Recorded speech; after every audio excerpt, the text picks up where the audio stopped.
अस्सलामुअलैकुम। तो इस वीडियो के अंदर हम लोग अपने ड्रिल प्रॉब्लम 3.3 को कंटिन्यू करेंगे।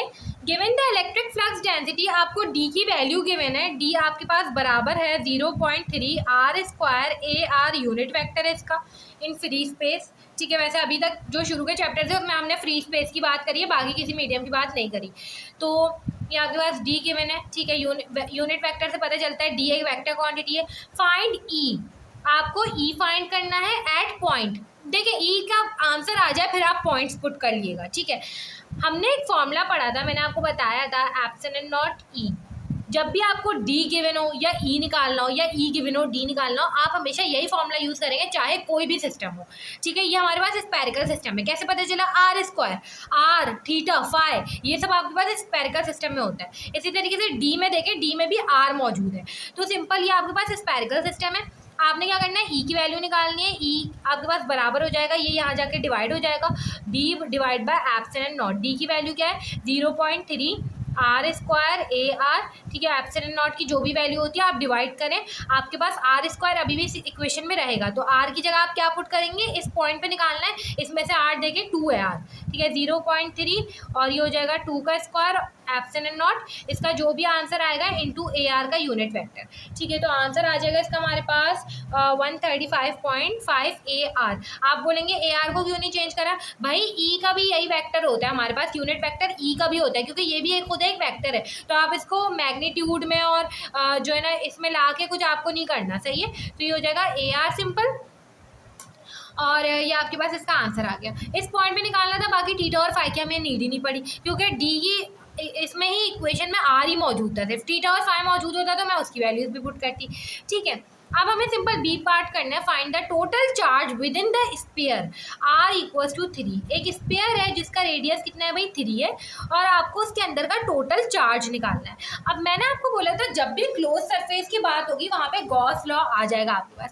आपको सिर्फ निकालना क्या है? Find the total charge. तो टोटल चार्ज निकालना है। गॉस लॉ आपके पास होता क्या था, अगर यहाँ पे याद करें, चार्ज भी बराबर होता था, फ्लक्स भी बराबर होता था इसके। ठीक है, तो अभी हमसे फ्लक्स नहीं पूछा गया, चार्ज पूछा गया है। तो मैं सिंपल क्या करूँगी, यहाँ पे हमारे पास हो जाएगा Q equals to closed surface. ठीक है, क्योंकि ये जो स्फीयर है पूरा क्लोज सरफेस है, ds का वेक्टर इंटू ds।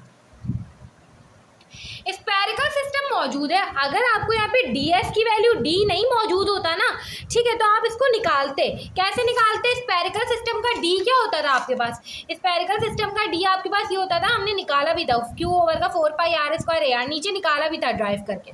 ठीक है, तो एप्लीकेशन में तो वो भी देख लेगा आप वापस से। तो ये ds की वैल्यू आपको मौजूद है, तो आपको इसको निकालने की ज़रूरत नहीं है फॉर्मूला रख के। तो ये सिंपल हमारे पास हो जाएगा। यहाँ पे मैं जो है अभी लिमिट्स पुट नहीं कर रही है। डी एस हमारे पास है 0.3 आर स्क्वायर और ए आर यूनिट वेक्टर। डी इसकी जगह क्या आएगा भाई? देखिए स्पेरिकल सिस्टम है, सर्कल है, आर थीटा फाई, ये सारी चीज़ें स्पेरिकल सिस्टम का। डी एस मतलब एरिया, तो डी एस मतलब एरिया, ये रहा स्पेरिकल सिस्टम। इसमें से आर जहाँ डी आर होगा मैं वो नहीं ले सकती। क्यों भाई? क्योंकि यहाँ पे आर की लिमिट्स मौजूद नहीं है। अगर एक आर 3 होता, एक आर 5 होता, बोलते बीच में से कितना चार्ज है या बीच में से कितना फ्लक्स जा रहा है, तो आर की लिमिट्स भी होती है। मगर मेरे पास आर की लिमिट थोड़ी है कि मैं आर के लिहाज से उसको इंटीग्रेट करूँ। आर के लिहाज से इंटीग्रेट करूँगी तो यहाँ पे आर की लिमिट्स होनी चाहिए। तो डी आर वाली टर्म्स में नहीं ले सकती, तो एक ही फिर बचती है एरिया में, यही वाली बचती है। ये है R square sine theta D theta D phi. ठीक है, अब सिंपल, अब क्योंकि ये भी एक वेक्टर है तो इसका भी डायरेक्शन आएगी जो कि ए आर होती है। ए आर 1 के बराबर होता है। चार्ज हमारे पास स्केलर होता है, यूनिट वेक्टर खत्म हो ही जाना चाहिए था। ठीक है, हो गया ख़त्म। इन दोनों आपस में डॉट प्रोडक्ट होंगे, आपके पास क्या होता है? आर होता है 1 होता है। ठीक है, ये हो जाएगा 0.3 R square sine theta D theta D phi. अब देखिए यहाँ पे डी थीटा और डी फाई है, तो सिंपल थीटा और फाई की लिमिट्स पुट करनी है। थीटा अंदर की तरफ है, थीटा की लिमिट्स क्या होती है भाई? 0 to पाई होती है, हमने पढ़ा था स्पेरिकल सिस्टम में चैप्टर 2 में।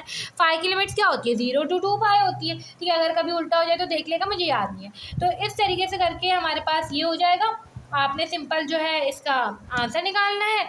आंसर निकालेंगे तो आपके पास आंसर आ जाएगा इसका 305 नैनो कूलम्स। तो ये आपके पास कुछ इस तरीके से सॉल्व हो जाएगा।